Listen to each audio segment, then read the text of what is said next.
Cuidado, animais na pista, você já olha por lado. É assim ou não é?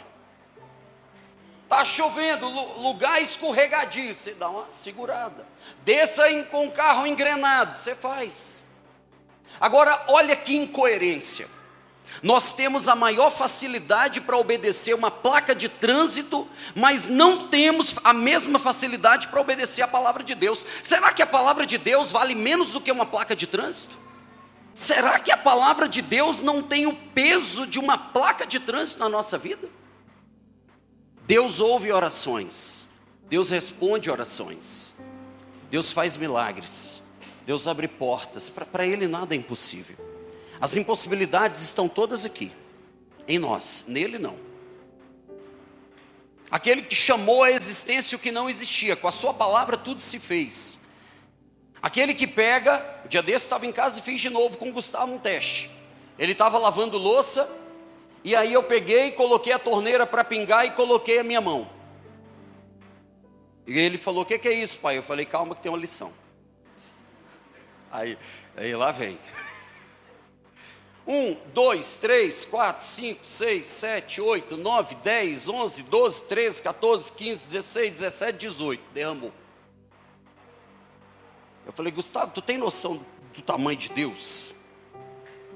Porque com 18 gotas na minha mão, a água já está derramando.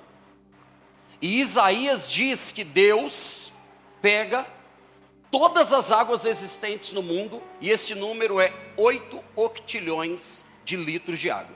Eu não sei o que é isso, mas esse é o número. É muita água, irmão. E a Bíblia diz que Deus pega toda essa água e coloca. Esse é o Deus que você serve. Existem centenas de milhões de galáxias. Os que estudam a astronomia, eles não conheceram 1% do nosso sistema total. Só a nossa galáxia, a chamada Via Láctea, ela tem 100 bilhões de estrelas. Só a nossa. E a Bíblia diz que o Deus que eu e você servimos chama cada uma das estrelas pelo seu nome.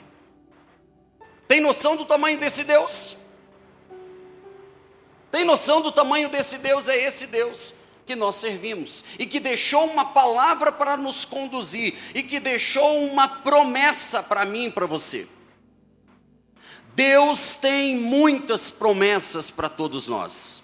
Em 2 Coríntios capítulo 1, versículo 20, está escrito assim: porque tantas quantas são as promessas de Deus, tem em Cristo o sim e o amém. De novo, porque tantas quantas são as promessas de Deus, tem em Cristo o sim e o amém. O que isso significa, pastor? Significa que quando Deus faz uma promessa, Cristo diz, assim seja, amém. Vai acontecer. Só que para que isso aconteça, eu e você temos que levar a sério a palavra. A maior promessa que Deus fez para mim e para você não foi a porta aberta, o casamento, a cura. Não foi a promoção, não foi a igreja ser reformada. Não foi. A maior promessa que Deus fez para mim e para você é: eu vou vir buscar a minha noiva. Essa promessa, querido, deve guiar a nossa vida. Essa promessa deve fazer sentido para nós. Só que Ele não vem buscar apenas uma igreja que está com vestes brancas, mas com uma aliança de compromisso no dedo. Porque muitas vezes nós até estamos com a veste branca, mas não há uma aliança, não há preocupação com as coisas do céu, não há preocupação com as coisas do reino, não há preocupação com princípios. Eu estava dizendo, Deus responde orações. Praticamente todas as bênçãos que obtivemos, seja pessoalmente, no casamento, na igreja, no ministério, vieram por meio de orações, de busca intensa, de clamor, de choro. Eu acredito no poder da oração. Eu acredito no lugar secreto. Mas eu não posso orar no domingo e quebrar princípios na segunda e esperar que essa oração seja respondida. Não cabe. Deus está nos chamando para um novo nível de intimidade, de relacionamento. Daqui a pouco o ano muda. E a pergunta é: como está a sua alma? Como está a sua intimidade com Deus? Essa semana, ou acho que foi essa semana, o mundo gospel, ele visualizou, e o mundo inteiro, uma triste notícia do cantor Pedro Henrique. Alguém viu isso? Alguém viu? Estava ali adorando ao Senhor, e em uma questão de segundos, Jesus voltou para ele. Você entende que Jesus voltou para ele? E eu digo isso, queridos, com muito temor. Um dia uma pessoa me disse: eu não, vocês me conhecem, nunca quero mostrar além do que eu sou. Mas um dia uma pessoa disse assim para mim: pastor, se o senhor soubesse que Jesus iria voltar amanhã, o que o senhor faria diferente? E eu, com muita humildade, que eu digo isso, eu disse: eu não faria nada, eu continuaria vivendo do jeito que eu estou vivendo. Eu não mudaria nada na minha vida. Porque desde o dia, querido, que o Evangelho me alcançou, eu passei a viver sem escolha. Deus me resgatou das trevas para a maravilhosa luz. Me tirou de um charco de lodo, de podridão, de sujeira, de instabilidade, de medo, de pecado, de corrupção, de coisas erradas, de imoralidades. Ele me tirou daquilo e me trouxe para o reino do seu Filho.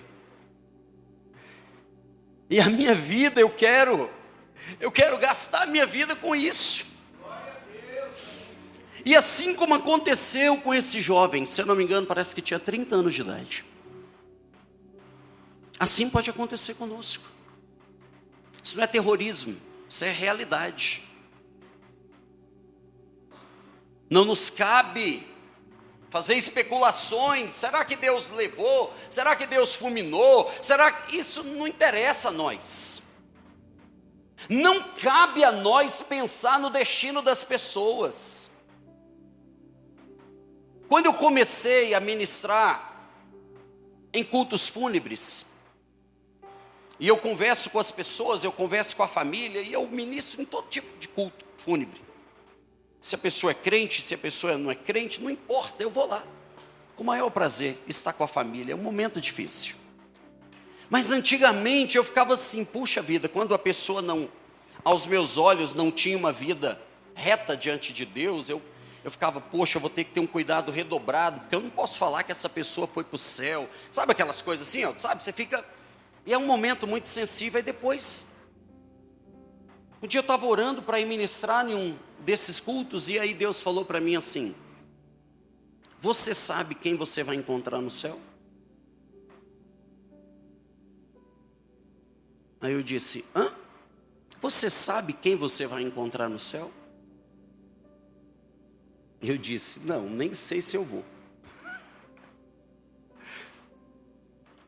Aí Deus disse: então não dê destino para as pessoas, deixe isso comigo. No céu, eu espero ter pelo menos 3 surpresas. E vamos ter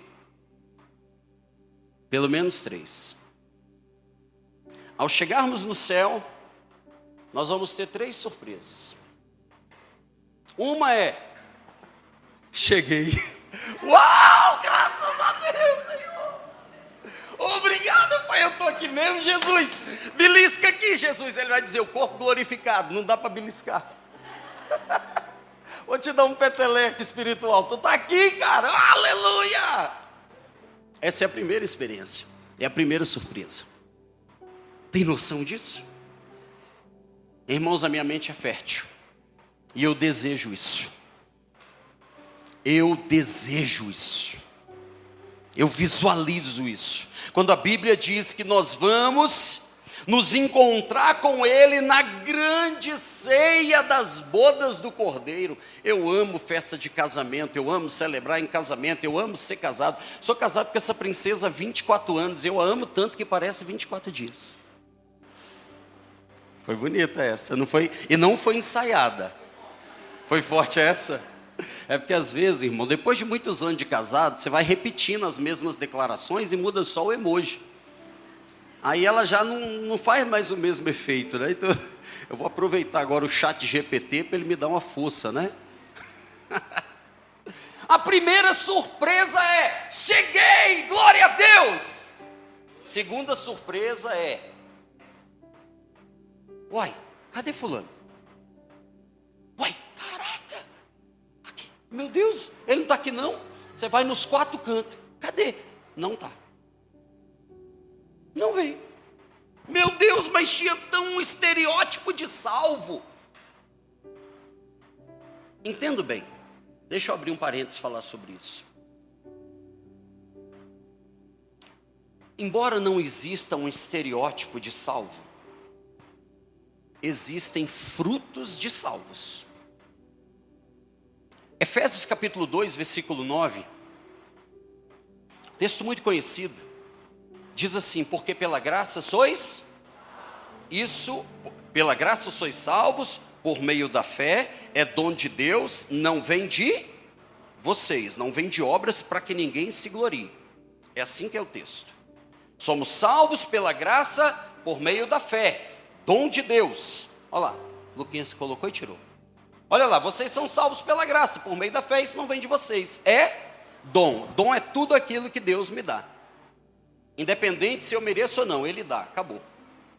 Só que o versículo 10, olha o que diz o versículo 10. Porque vocês são criação de Deus, em Cristo Jesus para... Esse para é uma preposição que tem um valor de finalidade. A ideia com uma finalidade específica. Porque vocês são criação de Deus em Cristo Jesus para algo. Para que nós nascemos em Cristo Jesus? Diga para mim. Frutos da salvação. Pelos frutos os conhecereis. Então a segunda surpresa que provavelmente nós vamos ter no céu é: cadê aquela pessoa? E a terceira surpresa que nós vamos ter no céu é: você? Teca, tu tá aqui? Tô chocado. Caraca, eu tô de cara. Jesus, é isso mesmo. Será que ainda vai ter um purgatório aí, Senhor? Não, já passou esse negócio. Tá entendendo, irmãos? Deus vem buscar uma noiva com vestes brancas e com aliança de compromisso no dedo. É tempo de nós pararmos um pouco, e eu tenho dito isso. Dezembro é um mês propício para balanços. Empresas fazem recesso coletivo em dezembro para balanços, para analisar o que foi planejado, o que foi executado e o que precisa mudar. Hoje é um dia desse. É um dia que Deus nos trouxe aqui nessa manhã para balanço. Eu fiquei chocado, eu não gosto, o Gustavo, a Duda e a Teca sabe, eu não gosto de assistir determinados vídeos, não gosto de assistir. Não gosto, quando fala assim, tem um vídeo que a pessoa passou por um assalto, violência, batida, não sei o quê, eu não gosto de assistir. Não gosto mesmo. Não gosto, porque eu fico pensando nisso, aquilo fica girando dentro de mim. E eu não gostaria de ter assistido o vídeo desse jovem que faleceu em cima do altar. Mas eu assisti. Não sei se foi a Teca, se foi a Duda, o Gustavo, enfim, me mostrou. Aí eu assisti e eu fiquei chocado com aquilo. Eu fiquei refletindo aquilo. A Bíblia diz que é melhor, olha os paradoxos, as contrariedades da Bíblia. A Bíblia diz que é melhor estar na casa onde há luto do que na casa onde há... Por quê? loucura. Quem acorda, coloca a sua melhor roupa e diz: hoje eu vou procurar um funeral para eu ir. Deixa eu dar uma olhada aqui no classificado. Opa! Campo da Esperança, Capela 12. Estou indo. Partiu. Ninguém faz isso. É muito melhor ir a uma festa. Mas o motivo pelo qual a Bíblia diz que é melhor estar na casa onde há luto, é porque onde há luto a gente reflete. Você quer ver? O cara vai no velório. No trânsito, ele é o valentão. Ele fica brigando por pedaços de asfalto, ele fica buzinando. Ele parece que o IPVA dele é para ele comprou a faixa da esquerda, ele ama a faixa da esquerda. Já viu? Aqui não tem ninguém assim. Mas tem uns lugares aí, irmão, o cara briga por um pedaço de asfalto. É chato. Ele corre, ele confia no carro, ele ultrapassa onde não deve, ele passa no acostamento, ele faz tudo isso. Aí ele vai no velório. Chegou no velório, por que que morreu? Numa batida de trânsito. Vou? Obrigado. Eu amo tanto você. Ela falou para eu amarrar o cadastro aqui, irmão. Isso aqui é uma mulher que cuida, né? Porque você já não tem muito equilíbrio, né? Jesus, amado. Como é que você fala isso perante a congregação dos santos? Não, deixa. Eu quase derrubei ela. Ô, gente, um dia desse eu passei uma vergonha tão grande. Eu vou compartilhar, isso me traumatizou. Eu estava no velório. Aí eu estou lá cuidando das pessoas, orando, chorando, porque eu realmente me coloco naquele lugar. Aí terminou tudo, eu falei: Senhor, obrigado, deu tudo certo.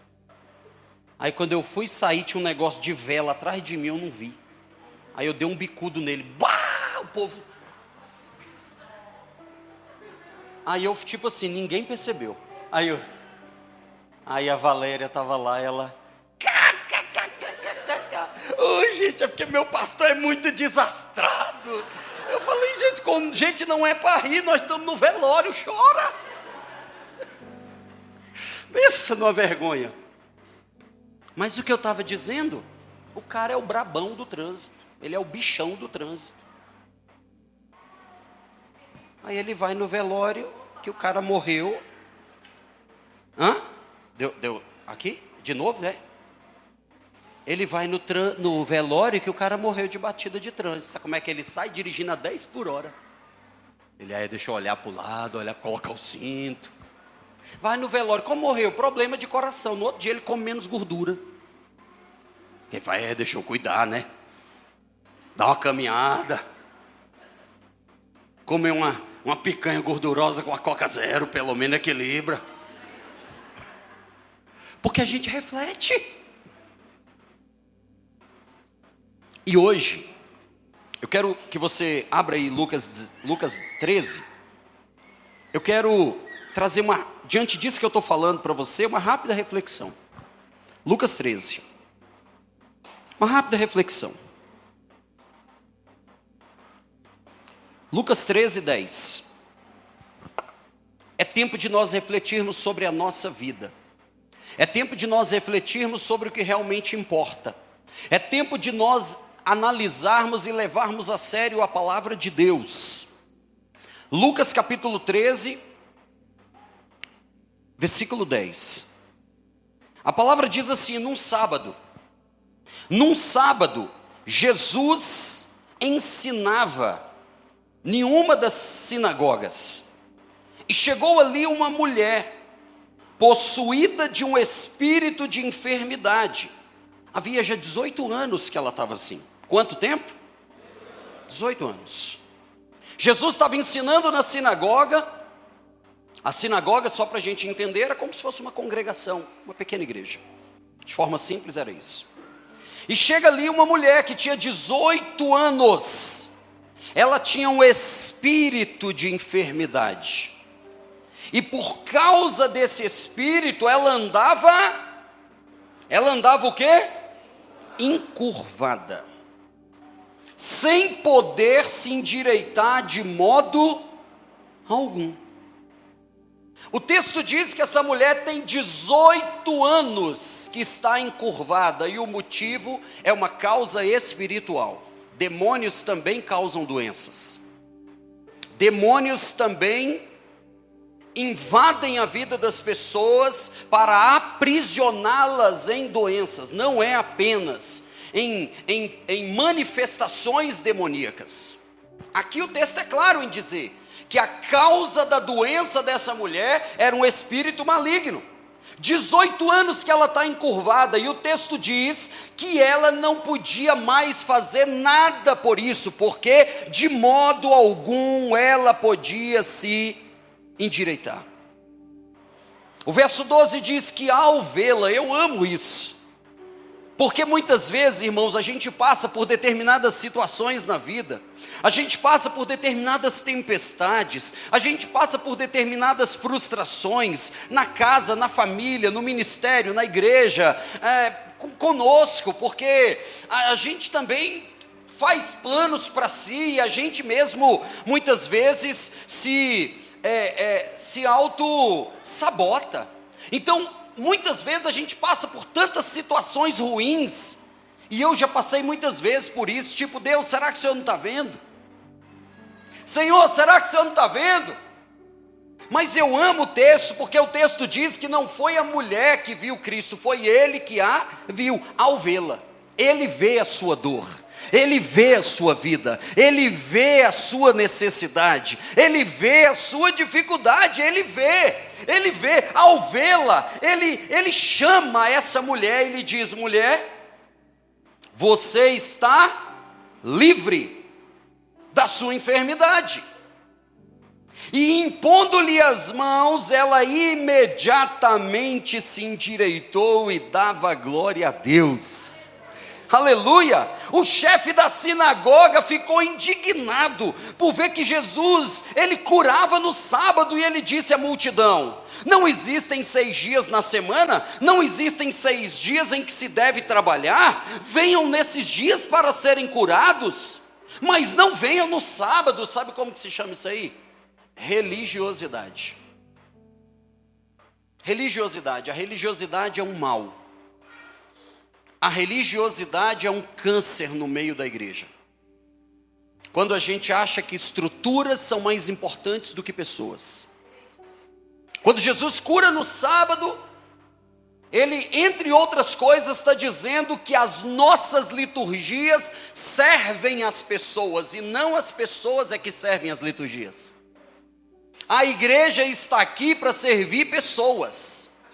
A igreja está aqui para atender aquele que precisa, independentemente do que ele viveu antes de passar por essa porta. Não nos cabe fazer qualquer tipo de análise, de qualificação, não. As pessoas vêm à igreja, não é porque elas estão sem nada para fazer, elas vêm à igreja porque elas sabem que no lugar onde Deus está, coisas novas podem acontecer. Amém, queridos? E eu quero dar uma palavra como pastor dessa igreja, para todos nós que trabalhamos nessa igreja. Não importa em que área você trabalhe nessa igreja, entenda, esta igreja só está aberta porque ela tem uma missão: servir as pessoas, cuidar das pessoas, encorajar essas pessoas e enviar essas pessoas. É para isso que essa igreja está aberta. Então, se você trabalha em qualquer área desta igreja e você não está com essa visão, reflita se você ainda quer continuar trabalhando em alguma área da igreja. Nós precisamos ser facilitadores para as pessoas e não obstáculos para as pessoas. Ninguém hoje acordou e veio para cá porque não tinha nada para fazer. Eu vou domingo 10 horas, estou de boa, vou para a igreja. Ninguém faz isso. Viemos para cá por um propósito. Viemos para cá porque queremos mais de Deus, queremos uma direção, queremos uma resposta, queremos entregar a nossa adoração, a nossa contribuição, queremos algo. É intencional essa vinda. Essa mulher, ela foi curada, e aí os religiosos, eles estão discutindo. Eu não gasto tempo com isso, irmãos. Eu não gasto tempo com discussões inúteis, secundárias. Eu não gasto meu tempo com isso. Você nunca vai me ver entrando em discussões em Instagram, pessoalmente, coisas secundárias. Não. O tempo é urgente. O tempo é urgente. A gente precisa ser intencional no que gastamos o nosso tempo. Eu disse para você, nós queremos gastar o nosso tempo na causa do reino. Nosso assunto é Jesus. Você pode dizer isso? O nosso assunto é Jesus. Alguém te perguntar, qual é o assunto aí da Pertencer? Só tem um assunto aqui. Será que eu estou sendo assunto lá na Pertencer? Tá, não, aqui só tem um assunto, e ele se chama Jesus Cristo, nosso Senhor e Salvador. Ele é o assunto desse lugar. Jesus chama essa mulher, ela é curada, ele impõe as mãos sobre ela, ela é curada. E eles começam a discutir, mas como é que cura no sábado? Sabe o que é isso aqui? Lá no Oriente tem os xiitas, isso aqui são os chaatos. Tu sabe que tem dentro da igreja, né, essa raça aí. Os chatos, o cara é chato. Mas vamos continuar. Eu fiquei até mais leve depois que falei. Tipo, pronto, falei.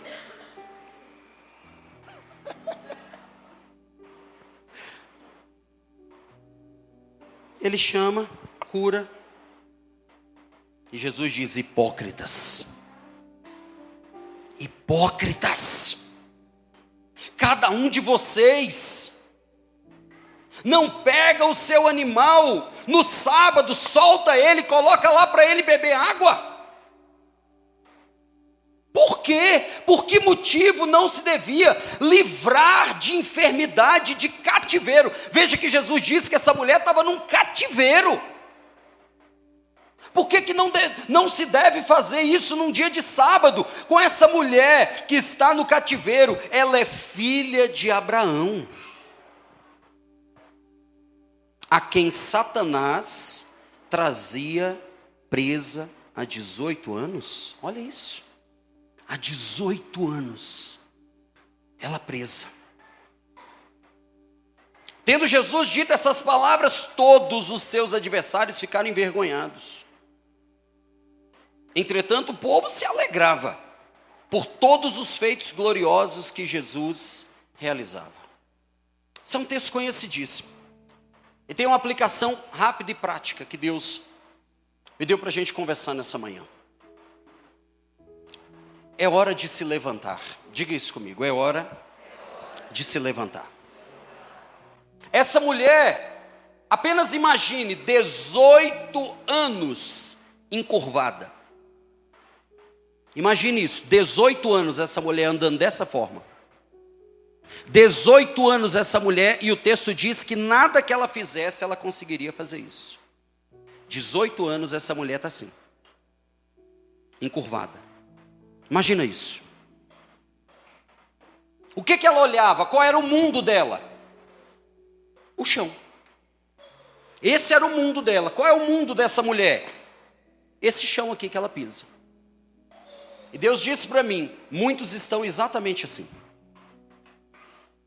Eles estão eretos no corpo, mas a alma e o espírito está encurvado. Só olha as coisas dessa terra. Só se preocupa com as coisas dessa terra, só se dedica às coisas dessa terra. Não há tempo para as coisas do rei, não há tempo para se levantar e olhar para o alto, olhar para os montes, de onde vem o nosso socorro. Não, tem muitos queridos que estão aqui nessa manhã, Deus me disse isso, que eles estão eretos e sorrindo por fora, mas por dentro a alma está encurvada. Por que está encurvada? Por que está encurvada? Não é porque tem um demônio na sua vida, não. É por causa de uma decisão que você precisa tomar. É por causa de uma decisão. Eu já disse aqui e repito, todos nós, diariamente, temos que decidir. Diga, eu preciso decidir. Daniel, um jovem de 17 anos de idade, está na Babilônia, o lugar mais perverso e imoral da face da terra. Com 17 anos de idade, Daniel tinha um relacionamento sério com Deus. As decisões de Daniel em relação a Deus eram inegociáveis. Daniel tomou uma decisão de servir a Deus, uma decisão irreversível.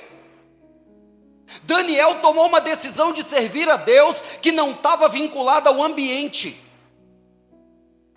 Porque os ambientes revelam a nossa essência. Porque aqui dentro é muito fácil eu falar bonito, eu tratar bem a minha esposa, eu cuidar dos meus filhos, eu dizer para você que eu oro, que eu leio, que eu estudo, que eu respeito as leis de trânsito. É bonito, irmão. É bonito eu dizer para você que eu estou fugindo do pecado. É bonito eu dizer aqui. A questão é, e fora desse ambiente? Ambientes revelam a nossa essência. Se em cada ambiente você é uma pessoa, você está com um problema na sua essência. Daniel revela que ele era como era, não é porque ele estava em Jerusalém, o centro da adoração, é porque ele tinha tido um encontro verdadeiro com Deus. Daniel em Jerusalém era uma bênção, Daniel na Babilônia continua sendo uma bênção. E Daniel diz: eu decido não me contaminar. Ele decidiu não se curvar ao sistema que estava atraindo ele para tudo aquilo que Deus rejeita. Nós não podemos sorrir do que Deus chora. Nós não podemos amar o que Deus abomina. Nós não podemos, querido, nos coligar com quem Deus diz que não dá para andar junto. Nós não podemos colocar os nossos olhos naquilo que Deus já disse: fuja. Fuja. Eu estava conversando com o Aziel essa semana e ele disse assim: lá no meu trabalho, o setor para o qual eu fui, o pessoal ficava com brincadeiras lá, com piadas, com algumas coisas até indecentes e tal. E não querendo, pastor, ser melhor do que ninguém, mas eu cheguei lá e comecei a conversar com o povo e tal, e aí de um tempo para cá eles vão fazer alguma coisa. O Aziel está aí. E deve ser assim mesmo. Porque onde você chega, a presença chega. Você não precisa chegar e dizer: pessoal, o sacerdote chegou, com a sua estola sacerdotal. Não, você chega. A essência exala o seu perfume naturalmente. Você chegou? Pronto. Passou o quasar, a pessoa: opa, é quasar. Amém? Essa mulher estava encurvada, 18 anos, olhando a mesma coisa, vendo as mesmas pedras, vendo as mesmas situações, reclamando das mesmas coisas. Aqui há um aprisionamento espiritual. Aqui não há um aprisionamento espiritual. Tem uma diferença grande aí. Essa mulher aprisionada espiritualmente acorda numa manhã como essa e nos dá uma lição. Se eu ficar onde eu estou, não tem possibilidade. Mas se eu for aonde ele está, ainda há chance para mim. Você está no lugar certo. Esse é o lugar. Esse é o lugar onde ele nos vê. Esse é o lugar onde ele nos vê e não apenas nos vê, nos chama para perto. Esse é o lugar onde não apenas ele nos vê e nos chama para perto, mas ele toca em nós com um toque de cura. E nessa manhã, querido, você não está com a sua costela, com as suas costas, com o seu corpo encurvado. Mas se você entrou aqui nessa manhã e Deus disse: pregue isso à igreja. Nessa manhã é dia de você se levantar. É dia de você falar: chega. Chega de só olhar para as coisas dessa terra, só me preocupar nas coisas dessa terra, gastar meu tempo apenas com as coisas dessa terra. É tempo de você se levantar e dizer: Deus, eu quero viver algo novo. Eu quero ter novas experiências, eu quero crescer, eu quero avançar. Chega de ficar com essa visão limitada, medíocre, chega. Tem um texto em Jeremias, um dia se Deus permitiu, eu quero pregar sobre esse texto. Jeremias capítulo 12, versos 5 e 6. A gente sabe que Jeremias, ele é conhecido como o profeta chorão. Porque não houve profeta que passou por situações tão difíceis como a história de Jeremias. Mas no capítulo 12, versículos 5 e 6, quando você pega o capítulo 12 de Jeremias, do versículo 1 a 6, melhor dizendo, você vai ver Jeremias fazendo uma reclamação a Deus. Ele diz assim, em outras palavras: Deus, o Senhor não está vendo aí que os ímpios estão prosperando, não? E eu estou aqui, sou profeta, estou aqui me desgastando, me lascando. O Senhor não está vendo os ímpios prosperando, não, Senhor? Às vezes eu já fiz umas orações parecidas. Mas, pô, Deus, eu estou aqui tentando obedecer, fazer o que é certo, aí o cara está lá vivendo uma vida totalmente bagunçada, e é bênção, é cuidado, os meninos nem meleca no nariz tem, os filhos dele. Senhor, manda pelo menos. Estou brincando, irmão. É assim ou não é? Aí Jeremias faz essa oração. A resposta de Deus é extraordinária. A resposta de Deus é assim: Jeremias, se você está cansando correndo com homens, como que eu posso te colocar para correr com cavalos? Jeremias, se você está caindo, correndo em terra plana, como que eu posso colocar você para correr em terrenos rochosos, perto do Jordão? Sabe o que Deus estava dizendo para ele? Para de ter esse olhar medíocre sobre a sua vida. Eu te projetei para coisas extraordinárias. Se levanta, Jeremias. Olha para o que eu coloquei em você. Você acha que eu errei? Você acha, irmãos, que Deus errou com você? Você acha que quando a Trindade se reúne, porque em Gênesis está assim: façamos, diga façamos. Façamos o homem, é a Trindade se manifestando. O Pai, o Filho, o Espírito Santo nos desenhou. Imagina uma reunião no céu. Deus fala assim: Espírito Santo, manda lá no grupo. Reunião agora, manda no grupo. Aí chega Jesus, chega o Espírito Santo. Aí fala assim: Espírito Santo, você errou com o Wellington? Será que você errou com as provas aí que você ia, os desertos pelos quais você ia levar ele? Não, Senhor, não errei não. O plano está certinho. Jesus, será que nós erramos aqui nas capacidades que nós colocamos nele? Será que a gente deixou de fora a resiliência, a persistência, a fé, a consciência? Não, Jesus, peraí, deixa eu ver aqui o paninho de constituição dele. Não, está tudo certo. Está tudo certo, inclusive eu deixei lá em 1 Coríntios 10, 13, acho que é isso, coloca aqui. Inclusive eu deixei lá em 1 Coríntios 10, 13, porque eu fiquei na dúvida se é 13 ou 31, mas não, é 13 mesmo, está aqui. Não sobreveio a vocês nenhuma tentação que não fosse humana, mas Deus é fiel e não permitirá que vocês sejam tentados além do que pode suportar. Pelo contrário, juntamente com a tentação, proverá o quê? Livramento para que vocês possam. Deus colocou em você tudo que você precisa para suportar e avançar. Para você suportar e levantar nessa manhã, a palavra de Deus para você é: pare de andar encurvado, olhando só para as coisas dessa terra, gastando tempo com aquilo que não é eterno, e levante-se nessa manhã e diga: Deus, eu quero viver algo novo.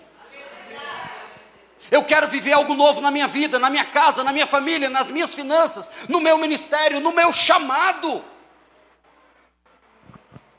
Eu quero viver algo novo. Essa mulher está encurvada e ela vai ao lugar. Ela foi. Ela foi curada, mas ela saiu daquele ambiente e foi para um ambiente profético onde ela podia ser mudada. Esse ambiente está aqui. É esse ambiente no qual nós estamos.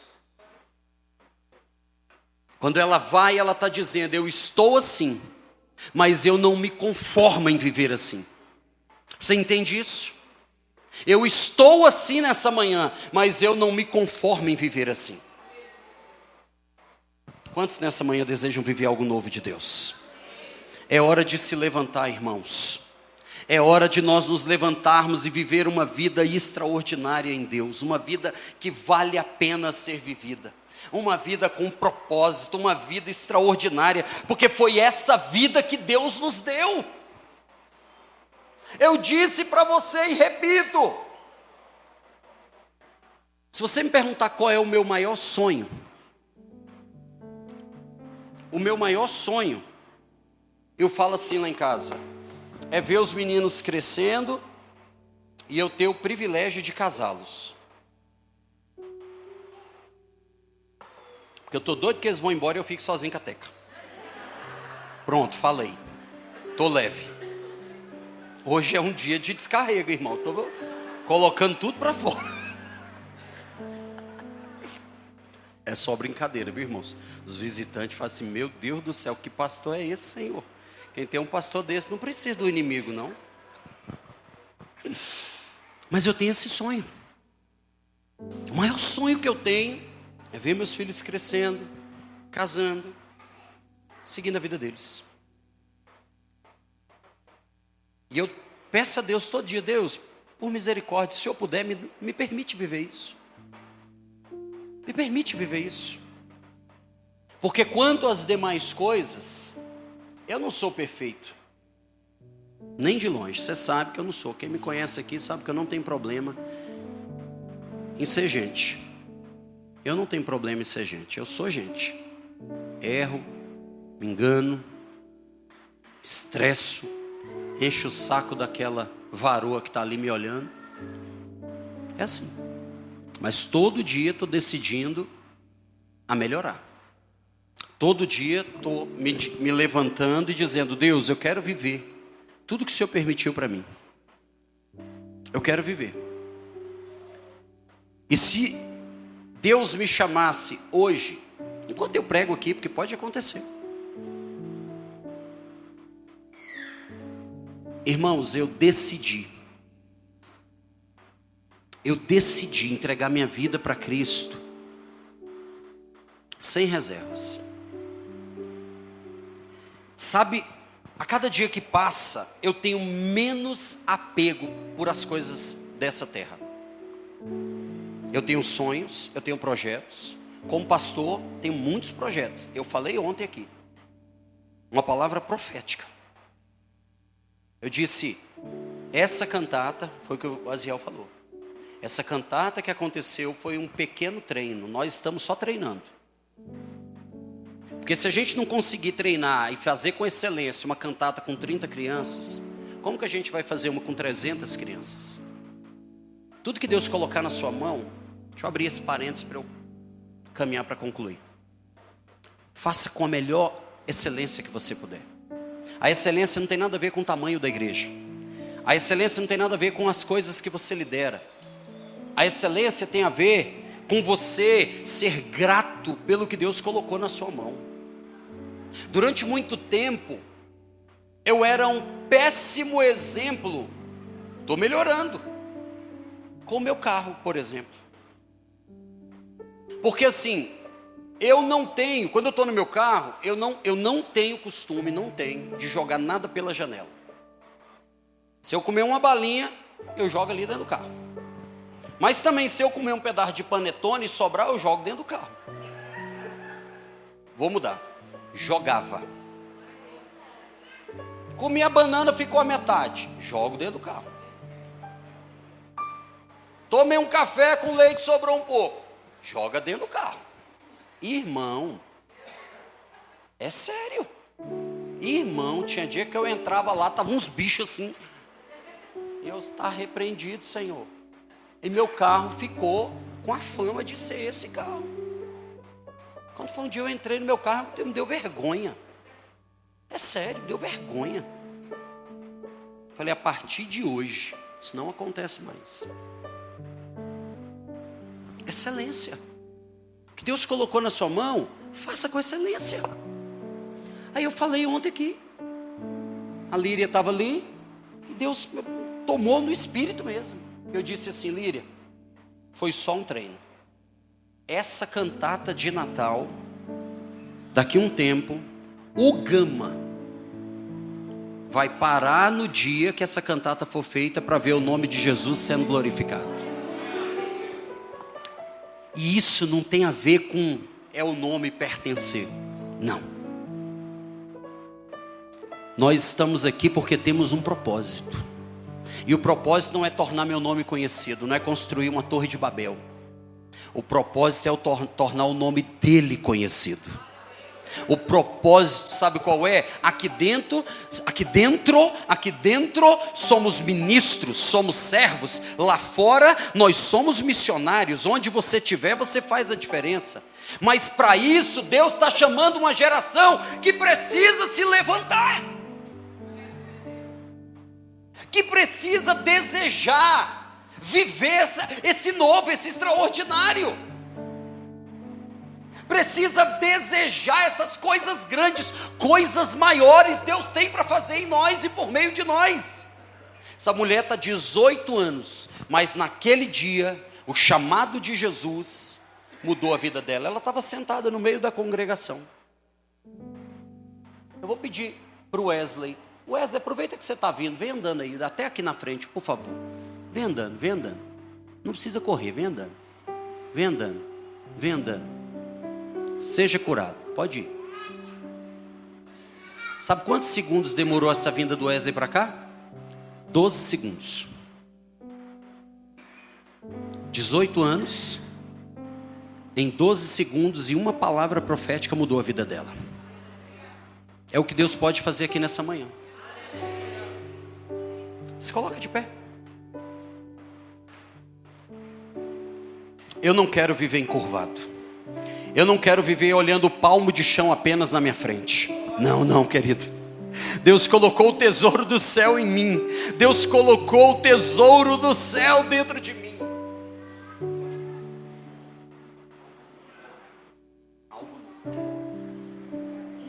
Deus colocou o tesouro do céu em você, mas nessa manhã, por favor, preste atenção no que eu estou dizendo nessa manhã. O próprio Cristo está dizendo, vem, eu vou mudar a sua história. É hora de se levantar, é hora de enxergar novas possibilidades, é hora de dizer não só para essas coisas terrenas. Chega, irmão, quantos anos que você está olhando só para as coisas terrenas? Por favor, se você pudesse olhar para a sua alma agora, e para facilitar o que eu quero que você faça antes de eu concluir, olhar para a alma é olhar para os nossos sentimentos, é olhar para aquilo que está nos inquietando, é olhar para aquilo que está tirando o seu juízo, é olhar para aquilo que está tirando a sua paz, é olhar para aquilo que está te inquietando. Olhe para a sua alma nessa hora, e o que você vê? Como está a sua alma? Está de pé, ereta, desejosa por viver coisas extraordinárias, ou até aqui ela estava inquieta só por coisas terrenas? Irmãos, eu também tenho projetos terrenos, se Deus permitir eu viver, mas isso tudo é secundário, porque a Bíblia diz em Mateus capítulo 6, verso 33, mas busquem primeiro o reino de Deus e a sua justiça, porque aquelas coisas, não é todas as coisas, isso não é verdade que está no texto, o que beber, o que vestir, o que comer, eu vou suprir, diz o Senhor. Como está a sua alma? Você está encurvado ou você já se endireitou?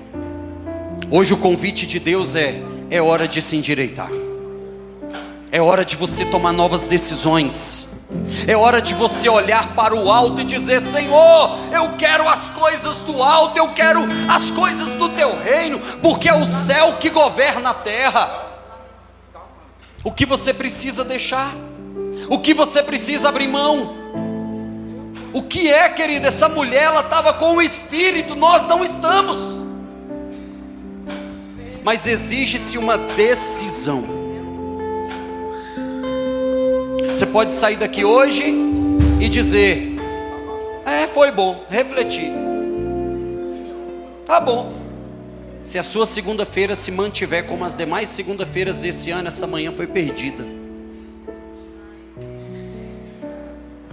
Se isso que eu estou falando não te incomoda, a gente está com um problema na essência. Eu estou falando de coisas espirituais.